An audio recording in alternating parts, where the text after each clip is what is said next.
Tinanghal na kampyon ang grupong Tazmena sa kauna-unahang Mobile Legends Autumn Esports Festival na inorganisa ng Double G Esports Entertainment. One, two, three! I think we just played a lot of rank and practice with our drafts. Pinaka-na-challenge kami na team is siyempre walang iba kasi yung Gods on Mercy kasi sila lang yung pinaka sa tingin namin yung parang harang talaga sa tournament na to. Like lang talaga, patience lang, wag yung less errors, diba? Tapos do yung yung proper patterns, rotations namin, tapos iwas error po. Tazmena po. Taz po kasi po finals eh. Pinaka nilo-look up na team dito sa Middle East. Sana maraming events pa na mga na-handle na ganito para madami din na showcase ng mga talent. Lalo na, may libreng bigas. Ito ang unang pagkakataon na inorganisa ang Mobile Legends Tournament para sa mga Pinoy na mahilig maglaro ng ML o Mobile Legends. The esports landscape is dominated by ibang lahi. So there's no really a Filipino-led esports community here in the UAE. We have a gaming license for esports and also an initiative to cultivate the esports skills of our fellow kababayans here in the UAE. So that's really my inspiration. 10 mga koponan ang lumahok sa torneo na kabilang ang isang pamilya na mahilig sa Mobile Legends.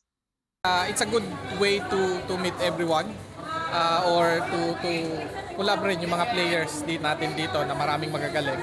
And hopefully somehow, yung mga to, mapunta rin sila doon sa mga, kung yan talaga yung lead nila, mga pro player ba, na maging simula nila to para doon sa gusto nilang marating.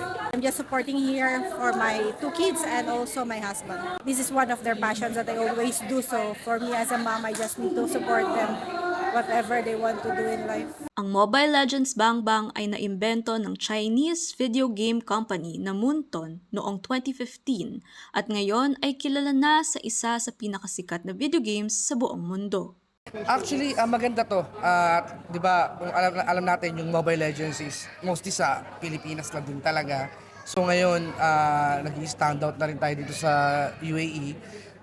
Bilang isang OFW na rin, at least yung mga kabayan natin ay yung kalungkutan nila napupunta rin sa ganitong laro.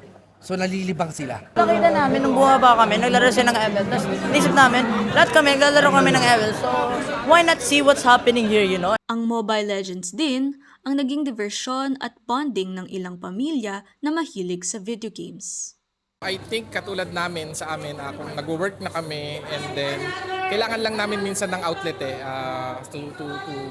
para mawala ba yung stress or out of focus sa trabaho. Pero kung sa mga kabataan na nasusobrahan, nare-neglect na nila yung schooling, I think yon nagiging bad na siya.